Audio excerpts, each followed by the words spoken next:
iri funange irangere way worgonde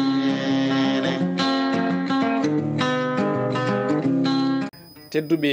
daaroɓe yaw pindi tv musidɓe tedduɓe on calminama on bismama e yewtere moon Olel Pindi tv nde gowɗon heɗade kala saaha woni altine ha altine alkamis en tout cas balɗiɗe yontere nde eɗen kewno yaade hen en direct kono hande eɗen jafno bandiraɓe ko en di feere sababude caɗele karallagal ɗum noon haraleɓe ne hen gam reglude ɗum no hannirta ni gam anje jeeweɗon e hemnude on ko cohluɗon ko e nde yewtere en gaari e katanɗe jomiraɗo joom baɗe bawɗe gam humnude on ɗon aadi eɗen gardi e debbo mo guure ɗiɗi soit ko hawre walla toon to nabbaji siwol en tout cas no way wade foof o ari caggal jonte e bandum ko waɗi toon to Fouta e Kumbaru en dokkama konngol samdira e bandiraɓe sohna Hafsa Sow assalamu aleykum. assalamu aleykum Amadou Moussa mi salminima no fewi mi salmini yeɓiyankoɓe Pindi TV e hettiyankoɓe aussi en calmini Djiby technicien men o en mbiɓe voilà bisimilla ko noon a waɗi balɗe kewɗe toon to Fouta a heewani yaade Fouta kono sa yi Fouta anda ko mi anda artude Fouta wel sonano nguleyki hambiren sala yeeɓe hay goto yawata yiidemi joni mais Fouta ne weeli enen gan Fouta dal ne weeli gonnoɗa ko hakkude Hawri e Nabbaji Siwol gonnomi ko hakkude Hawre Nabbaji Siwol par ce que babam jeeya ko Hawre nenam jeeya ko Nabbaji Siwol donc du coup mi waɗi une semaine Hawre après jaami mbaɗi une semaine Nabbaji Siwol pour ɗum artude donc ka ponno ɗum ha foti ponnude ha foti yontere Hawre yontere Nabbaji Siwol ko noon a weltanama min jewninimo no fewi e yewtere nde min jewnimo aussi e golle galle ɗe kankone koye golle galle he o jeeya sohna Hafsa Diallo Hafsa Sow plutôt par ce que Hafsa Diallo rewi ɗo donc kanko arantene rubrique mbiteɗo astuce et beauté honno kala ñande altini inchallahu rabbi ma en gaare makko hande garanɗa hen koye holɗum hande garmi hen ko affaire morgol hande ganduɗum ko affaire beauté e koye morol ganni koye morol ganni e woni ko mawɓe adi ɓe mortono e no mawɓe adi ɓe mortono ni par ce que ɗum joni koko natti yiyede to men ɗo en Afrique plus précisément au Sénégal mais ne yiye e États-Unis hande par ce que sen kaali morol e coiffure miɗo yeehi ha États-Unis si par ce que hande sen jeehi woni hen célébrité américaine no jeehi ha enen ko jeyɗen e ko wonno donc du coup ça tous les Américains sont des noirs ɗum ko eɗen gandi ɗum to banggal ɓaleɓe mais hande eɗen jii kadi won célébrité ji ko wayno Alicia Keys ko wayno Rihanna haɓe moro muggi tressaji woni moori men no gaadi moori men yimɓe morno eɗen gacci ɗum kamɓe panoro kamɓe heɓe panoro ɗum eɗen gacci en garoyen hen salla jeeɓe fawɗon fiɗenduma inchallah en tout cas ko kayisaji mawɗi donc on paami ko rubrique astuce beauté inchallah rabbi ma en jañoy makko e ɗum kono hade nden ma en gaare éphéméride du jour caggal mum ma en paw hen seeɗa e actualité saabu joom actualité o kamne ala ɗo hande woni Halimata Diaw mo selli mo arto so Allah jaaɓi ko fay arde revue des titres gam timmitinde onon bloc d'information ma en gaari hen e on tuma garten koye portrait noon hande ari koye ceerno mawɗo Alhaji Mouhamadou Seydou Ba e ballal Daha Moussa Ba to Madina Gounass e Dakar TV ma en dar portrait o ceerno hono Alhaji Mouhamadou Seydou Ba caggal mum garen e Madina Gounass saabu eɗen gandi guila ɗum kewi en keɓani artude hen saabu yewtere nde waɗani on tuma ma en kaali hen seeɗa surtout ko hesɗi hen ko ɗeɗo balɗe nde tawno sukaɓe jagganoɓe nawa toon to Kolda en jii ko lebte cattuɗe fawaɓe en sukaɓe ganduɗa ko sukaɓe duuɓi 14 15 ha 16 ha 17 ina lebta lebte cattuɗe ɗum lebte cattuɗe ɗum fotano wonde ɗe tawno eɗen gandi Madina cukagu ngu e manggu fo andi ko jaam donc so tawi laamu jaggi ɓeɗo sukaɓe te jagguiɗo ɗum ko amde belade te ruttol lebte ɗumen kadi noon ko woni ganduɗa ene foti wullede partout ene foti haade donc ma en gar hen so Allah lamɗo jaaɓi pour wadde complété no mbiɗen ni ma en gar e astuce et beauté yadude Hafsa Sow e on tuma garen e mot de la fin ɗum noon ko ɗum ɗo woni ko ɓuuri ko teskinde ko yewti e yewtere nde oɗo subaka joni joni o garten koye éphéméride du jour Hafsa ɗandi kala ñande ene jogui ko kewata woni ko ɓuuri mantinade ko yewti e ñalɗi ɗi tawi ko gueɗe ganni gueɗe ɗe ganduɗa ɗe ko mantiniɗi saabi noon ɓe gaari noon ko to ɓuuri woɗɗude en tout cas saabu puɗɗori ko jeetati lewru juillet hitande ujunere temedde jeetati capanɗe jeenayyi e jeegom woni 1869 e on ɗon tumo hawruno koye o gonnoɗo Damel du Kayor woni Lat Dior Ngoné Latyr Diop mo ganduɗa mo nangodirno e wondima makko manam ɓe ballodiri tawi wondima makko ɓe ko ɓen on ceernajo mbiteɗo Ahmadou Cheikhou Ba mbo wuuro Madiw nokku tawateɗo toon to Podor joni noon on e almuɓe muɗum kala e gardugol Ibrahima Penda ene wayno ɓe jaani e troupe colonial français ji tonto mehe ne way noon troupe coloniale française e dumunaji jewtuɗi walla minen duuɓi jewtuɗi kiwino folde Lat Dior gonɗi Latir Diop 1864 ko adi keɓe kepta on ɗon turon woni on ɗon couronne mbo fawno e hoore woni gunɗon laamu ɓe dokki ɗum biteɗo hono majojo Degen Koddu Fall ene wayi noon kanko Lat Dior gonɗi Latir Diop heptini ɗum caggal muɗum ñande 1 lewru janvier hitande ujunere temedde jeetati capanɗe jeeɗiɗi e goho woni 1871 ɗum ko caggal nde o sifinanodiri hakkude makko e ɓen laamiɓe on ɗon tuma leydi France tawi kañumen jimnoɗo e Afrique jeetati lewru juillet hitande ujunere temedde jeenayyi capanɗe nayyi woni 1940 e on ɗon tumum ene wayno hawruno koye jangu ko wiyete attaque à Dakar woni jangu ɗo e wuuro lamorgo ngom tawi ni ko wonno koye saaha jiimadi tubakiri ha tengtiɓe France tawi ni ko porte d' avion mo ganduɗa ko britannique HMS mbo Hermès tawi ni ko lebbi ɗiɗi ko adi bombardement de Dakar mo ganduɗa wonno ko tuggude 1900 tuggude mbiyen 23 ha 25 septembre e on tuma noon Afrique occidentale française woni AOF tawi Dakar ne hen tawe kañum wonno lamorgo ngo tawi ɗo wanno ɗum ko gouverneur général Pierre Boisson suɓinoma noon ko gouvernement di Vichy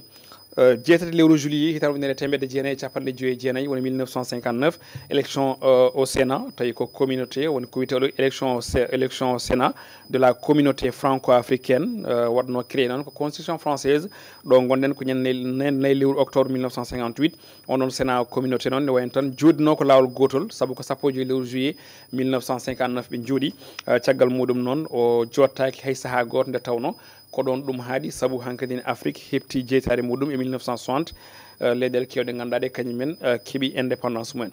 jeetati lewru juillet 1959 ene wayno e on tuma hawruno ko élection ngaji ɗi Sénat en gaari hen joni joni donc garten koye jeetati lewru juillet 1993 hawruno koye ciifodiral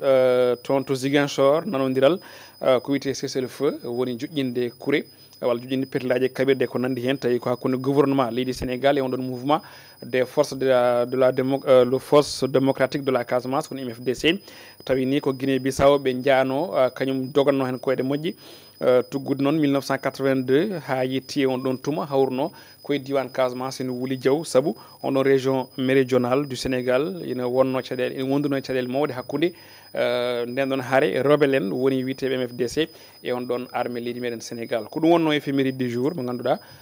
hakkillaji ne ponno jaggude ɗum e oɗo ñalawma jeetati lewru juillet hitande ujunnaji ɗiɗi e nogas e nayyi joni joni ne meftat hunde actualité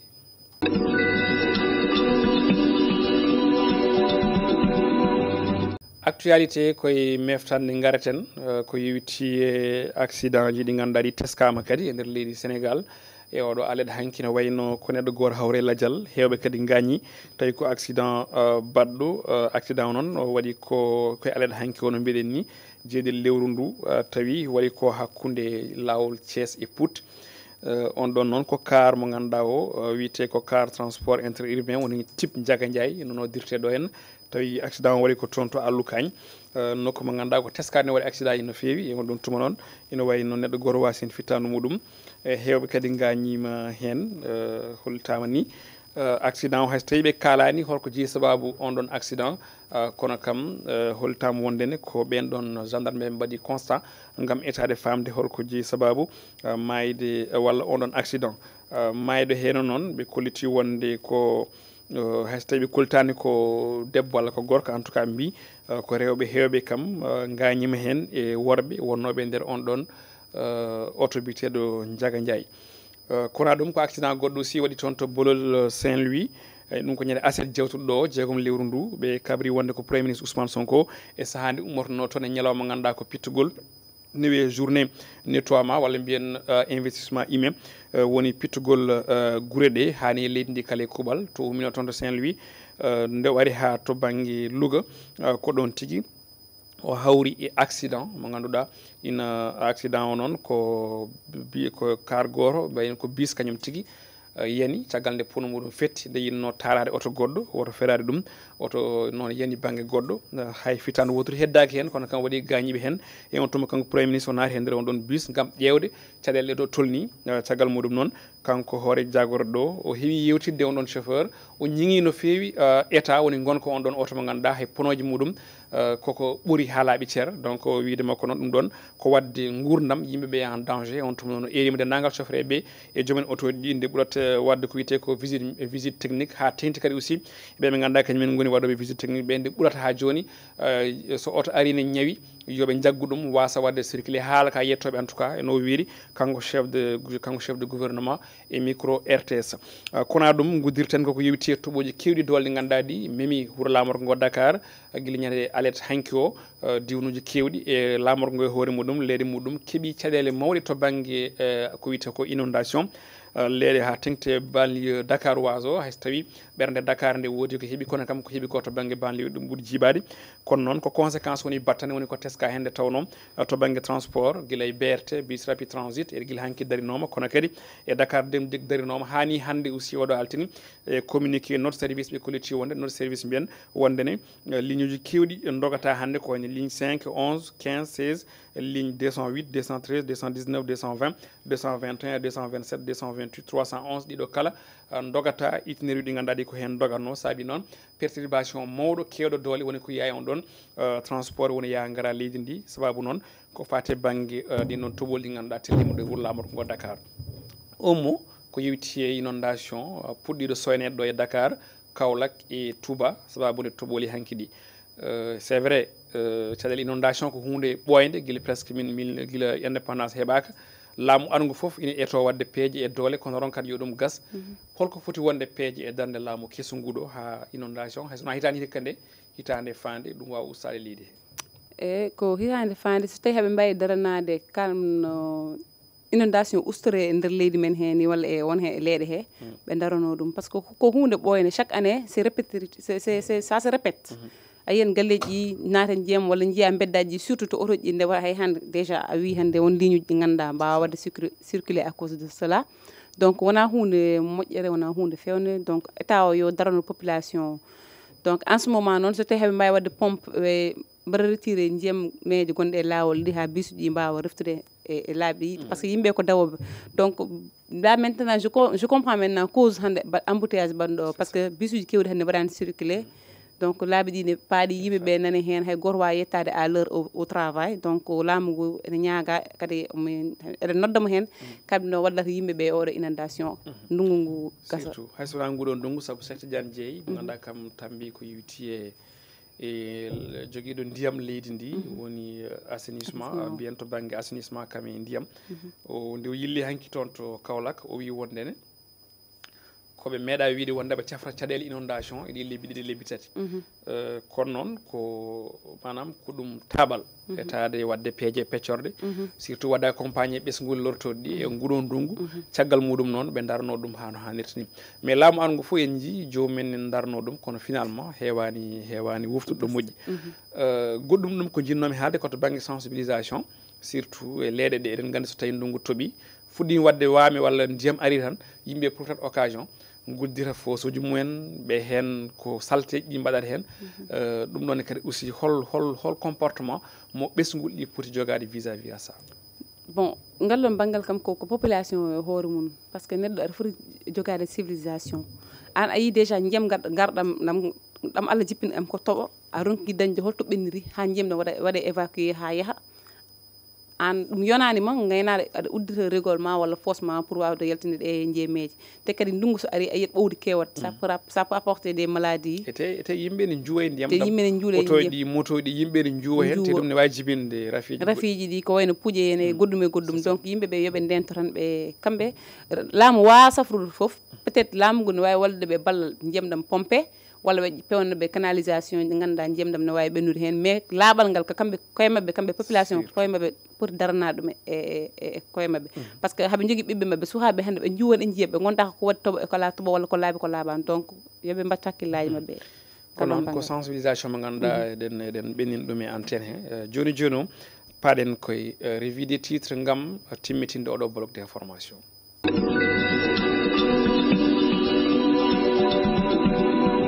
revue des titres woni ko siifa e kelle gadane jayde leydi ndi hafsa ɗo tiime jayde sappo e ɗiɗi ko an hemnata hen jayde ɗe hol jayde puɗɗortoɗen eɗen puɗɗoro jayni men wiitende bés bi le jour. Bés bi le jour ari ko kalande ɗo hen joni ko woni alhaali inondation to Kaolack e Touba ɓe mbi tan de ko toɓo arwanigo kono kadi yanti hen gulali kadi gadiɗi. Kaolack noon ɓe mbi ko leeɗe kewɗe ina wayno tan goni hande koye ndiyam jomumen donkini wadde ko cohli ko to banggue yahangara kono ɗum ko jagoɗo tambiɗo gueɗe diƴƴe assainissement woni Cheikh Tidiane Dieye yillima toon holliti wonde ko entreprise aji privé ɗi kañumen maahi e laabi ndiyam saabi noon ɗum ɗon hande o ɗen gon wuuro witego hono Kaolack ina wuuri caɗele inondation. eɗen jaade hen jayni men wiitende l'informateur quotidien e oɗo subaka wi ko ngoɗo toɓo hewgo doole e diwanuji won e nder leydi meɗen Sénégal. Kaolack ɓe mbi tan de ko erima SOS woni erade mo ganduɗa kam woni hoore leydi ndi Bassirou Diomaye Diakhar Faye Diourbel e Dakar kamne oɗo saaha hande ko diƴƴi tigui woni ko tawete mumen ɗum woni ko windinde jayde l'informateur quotidien hello mabɓe joyyi ko Dakar Presse addani men nden jayde wi ko fuɗɗima ndungu ne wayno ko toɓo aromanigo kono kadi bonande adide pammina noon woni toon to Kaolack ko ɗum situation urgence sababude ne wayno tan yimɓeɓe donki yo manam yo diwtoɗam ɗo ndiyam to jarɗa kala ko diƴƴi jiita ina cari. Ousmane Sonko hoore jagorɗo ɗo eri tan ko rapport détaillé manam cimtol ngol ganduɗa ngol ko cimtol golle ngol ONAS tawi noon ko silor ha ande holto rewi ɗen copareje ɗe ganduɗa ɗe ko gadnoɗe gam haɓade on ɗon inondation ene wiye gestion d'inondation. eɗen jaari hen ha joni jayni wiitende la tribune e oɗo subaka wi ko inondation Touba Kaolack e Dakar moni foof heeɓi feccere muɗum e oɗo alet hanki Diomaye e Sonko face aux dégâts des inondations. Ousmane Sonko emo ganduɗa kam woni hoorejo leydi ndi Bassirou Diomaye Diakhar Faye nana kuccire caɗele kono kadi e bonande on ɗon inondation ɓe mbi ko Rufisque Keur Massar légalement Tivaouane Peulh Malika Touba ɗin nokkuji kala ne wayno oɗo saaha hande koko tan heewi ndiyam ɗo jaaɗa kala cikkata mataw koye nder maayo gonɗa ɓe kolliti wonde leeɗe mbaɗe no gagne toon to Touba walla Ngane Cofak e Médina Mbabba ɗeɗo kala hande o kala nde teppere fawi leydi fawto ko indiyam. jayde Vox Populi nden ɗon jayde wi ko Dakar Kaolack Touba ɓe mbi tan de ko toɓo arowanigo kono kadi inondation gadiɗo ɓe kolti won tan ko ndiyam nana tawe e capital uji ɗiɗo kono kadi yaade bonande woni capital du Sénégal hono Dakar capitale du Saloum toon to Kaolack e capitale du mouridisme toon to Touba ɓe kabri wonde ni on ɗon dégâts collatéraux woni ko fate banggue dartingol BRT bis rapide transit kono kadi e Dakar Dem Dikk woni on ɗon yaha gara mo ganduɗa ina hutore ɗo nder leydi Sénégal kono ɗum ko jagoɗo tambiɗo gueɗe assainissement waɗi débarqué yillima toon en urgence toon to Kaolack ɗo holliri wonde tan ɓe meeɗani wadde promettre ɓe suguli ɗi wonde maɓe cafru caɗele ɗe ɗi lebbi ɗiɗi e lebbi tati ko fate banggue inondation kono kay maɓe mbaɗ peeje e peccere mabɓe kala ha ɗum ɗo foof wawa nattude ko fayarde konnguli mabɓe kala e sifaji ɗine tawe nder nden jayde Vox Populi. ha joni eɗen jaare jayde wiitende Dakar Times ko noon Dakar Times e oɗo subaka hande ari koye gonka leydi ndi situation mo ganduɗa ko social difficile au Sénégal no ɓe mbiri situation musɗo mo ɓesgol ɗi goni e wurde oɗo saaha ko ɓoyani ko ngakki temedere bani adama mbasi pitali mumen tawi ko ɗanle ɗe dewani e lawol ɗum ne waya deƴƴani kadi diƴƴi e toboli inondation janti hen saabi jaynen koɓe dokki konngol ko premier ministre Ousmane Sonko mbiɗo wonde tan e rimo sukaɓeɓe wonde yo ƴettu laari ne tindo toon to Europe saabu ɗum ɗon wona solution e on tuma noon kanko Ousmane Sonko e wiide makko mayde ɓeɗo sukaɓe ngakkude temedere ni ne jaari waɗande ko wiyete ko deuil national woni ko wiyete ha joni suno gendi warti wiide wonde kadi ina wayno tan ɗum ɗon foof maɓe lelan ɗum peeje so Allahu lamɗo jaaɓi kono ɗum ko jaynen koɓe mbi ko Sénégal wuuri balɗe musɗe ɗe cakkitiɗi saabu ko ngakki temedere suka woni ko wasipitali mumen e maayo ngo to banggue yoloyro lana kono kadi fawti hen ɗeɗo toɓo diƴƴeli toɓo ko wiyete ko diƴƴe toɓo kam e inondation même ɗo leydi ndi eɗen jaari hen jayde wiitende Le Soleil jayne guendiri nde ari koye ñalawma ɗimmo setal sunu rew woni tan laɓɓinde leydi meɗen fittude ɗum ha laaɓa ceera les Sénégalais ont été au rendez-vous noon jaynen ko ɓe mbiri Sénégal naɓe notima gon erago chef de l'État Bassirou Diomaye Diakhar Faye premier ministre Ousmane Sonko wonno ko toon to Saint-Louis e oɗo aset wiide makko noon maɓe mbaɗ maintenir la cadence en tout cas ɗum ɗo ko yimɓe darani maɓe mbaɗ ɗum kala lewru so Allah lamɗo jaaɓi beele fandare nde ko beele leydi ndi no wawa tigui hebde lawol muɗum no hannirta ni kono kadi ma yurnit woni audio programme ko wiyete d'adoption au changement climatique e nder ɗeɗo guure sappo ɗe ganduɗa ɗe ko jopaɗe e nder on programme ɗin konngudi chef de gouvernement ni tawi e nder nden jeyande witende le soleil jeyande l'observateur nden jeyande ari koye konngudi ndeɓe jewtidi e Mansour Faye maire mo Saint-Louis menoɗo wonde jagorɗo e laamu yewtol ngu wi ko le Sénégal est en danger en tout cas Sénégal woni koye jammo wetani Sénégal woni koye fatara so tawi ko ɗum kutorɗen e wiide makko oɗo saaha saabu en ganda holi gonɗo chef de l' état holi gonɗo hol gonɗo hoore leydi Sénégal kona ɗum ko o namdama e menace uji ɗi Ousmane Sonko konngudi en tout cas fewde e ko yewti audio e gueɗe mbaɗe noon kanko Mansour Faye o jabti wi wondene ko ɗum ko hulani ɗum saabu ko ɗum konngudi cukagu o arti kadi e temedere ñalawma woni balɗe temedere ɗe ganduɗa ɗe ko tandem Diomaye Sonko goni ko gardi leydi Sénégal e wiide makko de Sénégal woni koye catastrophe manam gonɗen koye tana mawɗe e oɗo saaha o arti kadi e jaltal Aliou Sall e landa APR ɗo wi wonde tan o arti hen ko heewi kono kadi o arti e janggo Amadou Ba ɗin konngudi Mansour Faye ne jaaji hello nayyi ha joyi e nder nden jeyande l'observateur eɗen jaari hen jeyande men witende la révélation quotidien nden ari koye sanction woni tan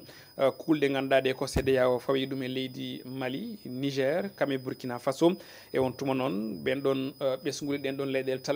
ɗen leyɗele tati kala gam jofto e on ɗon sanction eri tan koɗen leyɗele des états du Sahel yo ha joni mbaɗ imposé ko wiyete visa leyɗele ɗe ganduɗa ɗe ko leyɗele CEDEAO ha tengta e leyɗele Afrique de l'Ouest en tout cas ɗin goni ko jaaji nder nden ɗon jeyadi ne tawi hen konngudi hooje leydi ndi Bassirou Diomaye Diakhar Faye e on ɗon sommet CEDEAO toon to Abuja ɗo wiide wonde tan CEDEAO woni fotani jokkude ɗin sanction ngaji foti kay ina wayno ko hoybinde beele ɓesguli ɗi leyɗele kala ina mbawa yitade koye mumen e ko yewti e oɗo sous région jeyande le quotidien nden ɗon wi ko le Mali le Niger e le Burkina Faso e oɗo saaha hande jani koɓe mbi ina woni tan koɓe mbaɗi créé ko wiyete confédération woni goomu ganduɗa ngo ko kamɓe liggodirta toon saabi noon jani koɓe mbi ngun goomu ari ko huccodirde walla ni son jiiɗi haɓade CEDEAO les conséquences woni battani ma yiye e libre circulation des personnes et des biens en tout cas ya gara yimɓeɓe e ngaaluji mumen e jawɗele mumen kala ma wat battane mawɗe saabi noon kamɓe jeynakoɓe mbi ko hoore leydi Sénégal Bassirou Diomaye Diakhar Faye kañum suuɓa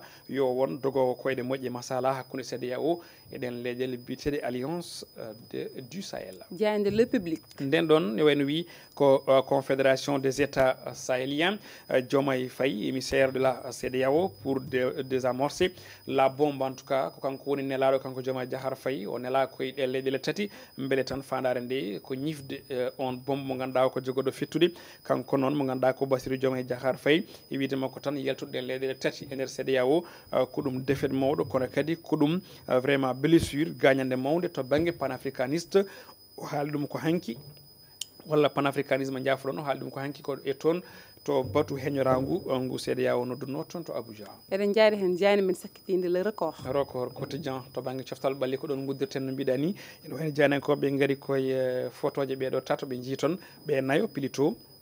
woni Nico Williams mbo Espagne Nico Williams junior wondude Kylian Mbappé mbo leydi France kono kadi e Bukayo Saka mbo Angleterre wondude e Cody Gakpo mbo Pays-Bas saabi jeyanankoɓe mbi ko Euro 2024 Espagne France Pays-Bas Angleterre en demi ɓeɗo woni tête d'affiche en tout cas fof enina tawe wonno demi final mo ganduɗa ko demi final prestige kono ɗum ko Copa 2024 quart de finale Brésil dartinama tawi dartideɓe ko Uruguay mo Marcelo Bielsa habsane wayno ko ɗum wonno ko jaaɗe ɗi en dawruno e oɗo subaka ɗum noon joni rano mbatten so wona namdade jingle ngol ganduɗa ko jingle portrait mbawen arde ko yewti e portrait du jour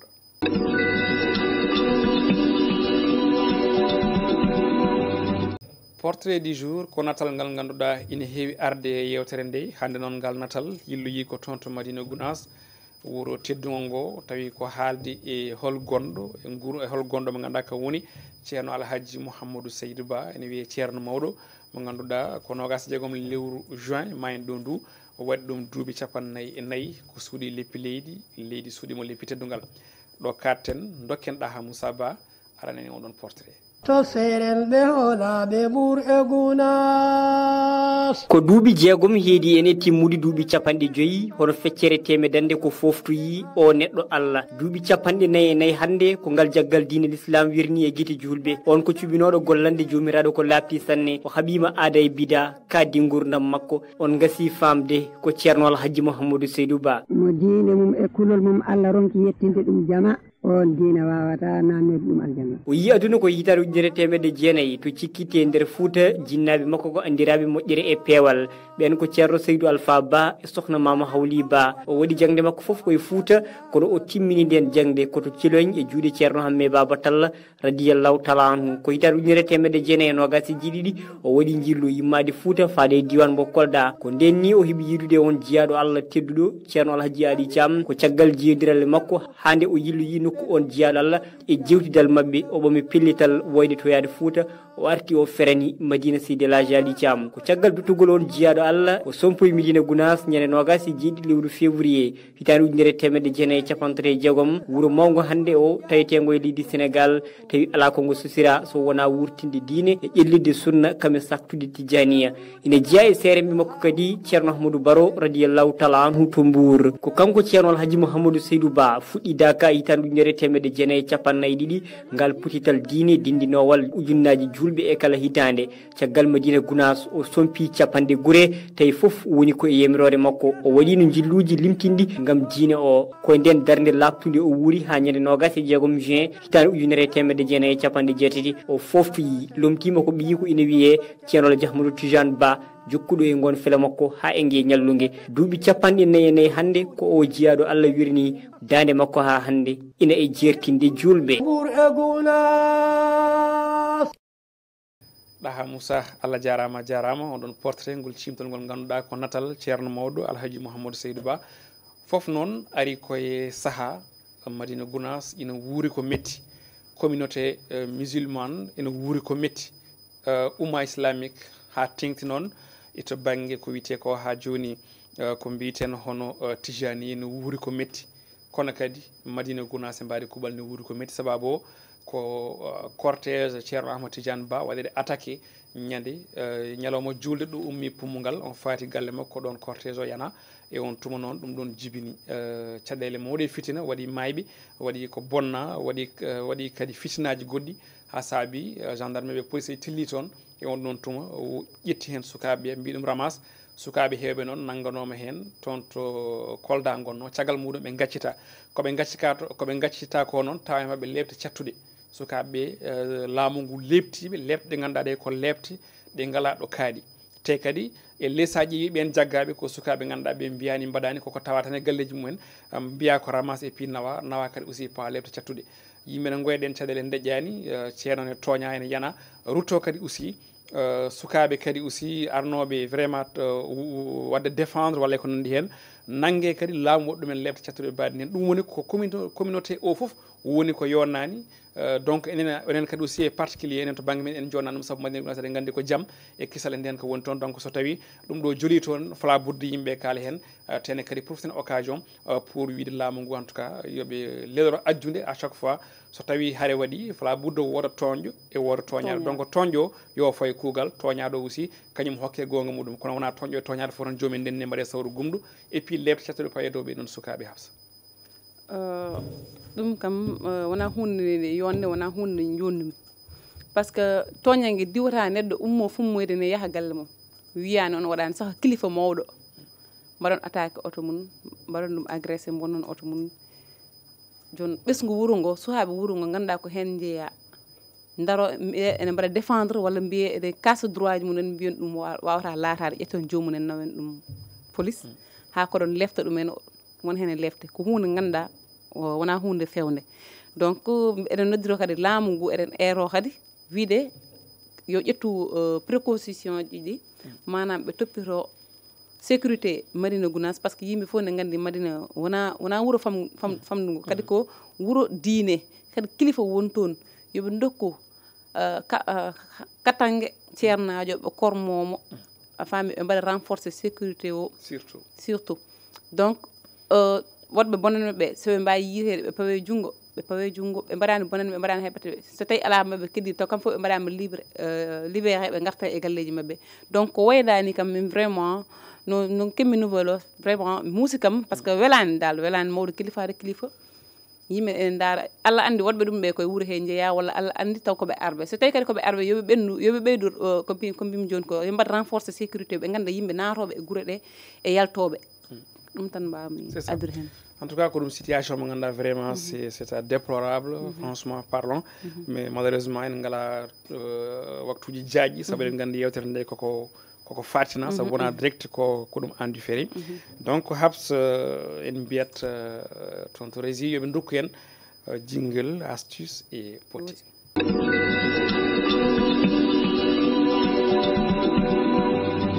ko noon astuce et beauté ça s'annonce déjà nde nane namdimami nde mbiɗa wonde goɗɗoɗa ko moorol bon min kam waɗ observé saabu nenam ko morowo te ko morol ganni ha hande to gonɗen ɗo machallah so tawi joni ko wayno jombaji ne hurtoyo walla hurtima haljiti ene yalta ngal cinkal ne waɗi fayida en tout cas e moori goɗɗi foof nan toon inɗi mumen ne kewi pirli en cañi en muggi en wala tippol ngol kalnomi nane ɗum kadi aussi ne jaa hen donc mbiɗa ko ɗum woni ko gadduɗa hannde te ɗin ɗon moori ɗiɓe welsindede gato men ga alors que to ɓuuri woɗɗude ɗo e nder leydi Sénégal to ɓuuri woɗɗude aada fulɓe e finatawa mumen ko ɓen kutorto ko wayno Rihanna Alicia Keys e Chidima inchallah yimi hoore mum kanko ɗum morto par ce que yimɓe jiyanno aɗan yimɓe mbaɗa fiiluji lahas jubbi tan dariɗi déjà ne yooɗi mais so neɗɗo moori ɗum an ko jareɗe jaggatma mais ko hunde moƴƴere taw jiiɗa e joddo taw jiiɗa e joddo aɗa joddo mooret joddo joni a moorat ɗum a waɗat hen garaji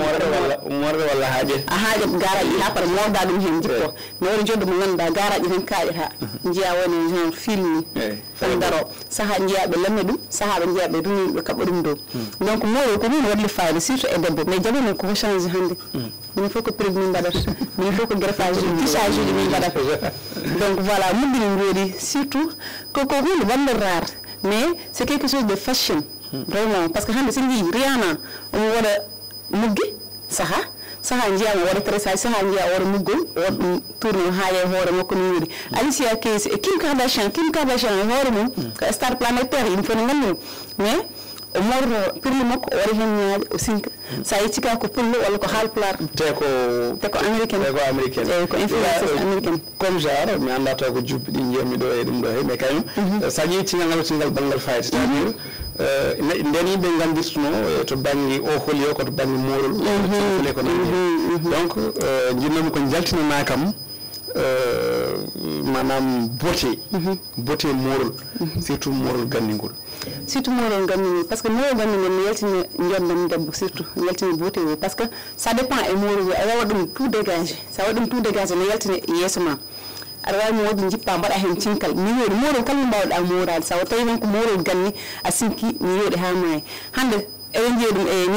Nigéria kamɓe ha joni ɓe gaccani culture mabɓe sa yi moori mabɓe ne wayi yodde ɓe mooroɓe cinkat ɓe jaltina yeeso ɓe mbaɗa pirli taw ko suhul mabɓe walla so tawi hay sono waɗa mèche walla len taw ko moorol ganni wonata no leli wona prix wona cheveux wona haybatte mais ene yooɗi ha maayi aɗa yiya kadi jomaji men so yalti ayno mordete moore ha dippol ngol non kadi seeri o gaddino woni hen jogini tippirta woni hen kadi ene noddi to banggue leƴƴi ko wayno joni to banggue kinde jimi wiiri ko wayno subalɓe ne jogini tippirta ko wayno awluɓe ne jogini tippirta seɓɓe ne jogini tippirta sa yi aɗa andi oɗo vraiment sa wiya ko hinde kaari won ɗo aɗa andi ko hinde kaari won ɗo tawi ene yaltina jondam e mbaadi debbo o ene kadi ñimno fina tawa o ñimno fina tawa o surtout fina tawa o ko woni ganduɗa fotan woppede par ce que ay joni yimɓeɓe ne jeeyi produit cheveux ko woni karité en yo dokkis mais muggi no rokka so hundu aɗa muggi ma ha tiiɗi muggi ɗi ne cañi aɗa lawƴa hoore ma à chaque fois aɗa waɗa hen nebam karité à chaque fois cañcoɗa kadi mbaɗa muggi goɗɗo walla mbaɗa façon goɗɗo walla mbaɗa lakasuji ɓen a yiyano hay cuuɗe mala so hundu fiyante koko garaji au fur et à mesure jiiya affaire ni jurne aɗa donc hunde moƴƴere so hundu kadi ne rokka so hundu kadi ne yooɗi min sima ko sagam hande ɗum artat te inchallah peut être min mbat plateau goɗɗo associé beauté mi waɗa tawi amaɗa muuri aɗa ari aɗa holla yimɓe mo élément ji sah après min mbawa yobde ɗum mbawa yiɗ ɗum no hannirta ni ko noon Habsa ɗum noon Allah jarama astuce beauté e manam astuce e beauté non fori wede ko do haali ha altine paalo salla jebi inchallah dum non rokuma kongol mbayni ko sabu yewtere nde ari ha do mbayno wendirde bandiraɓe en calmini yeɓoɓe pindi e hettiyankoɓe déjà eɗen mbayidiri mbiɗa salminani mbiɗa wayno ma aussi eɗen dokkeni rendez-vous kon alkamis inchallah taw halimata ari e wonde abbas par ce que anda hedde fi yewere seeɗa ko noon voilà ko noon en calminiɓe de passage halimata joom actualité wonnude elage abbas joom portrait en jettima en jarnima e duuso ngo machallah on ɗo rubrique aussi en jarni Djiby Dieng to banggue caméra infographie et montage régie en jarni Ali Falde wonde mo ganduɗa kam woni Oumar Diobba Sow adi moon e Olel Pindi TV ko alkamisa yon ñalla jaam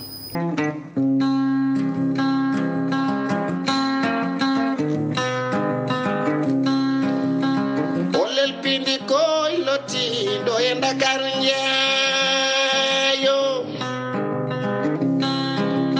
nangodiri funange irnangere woy worgon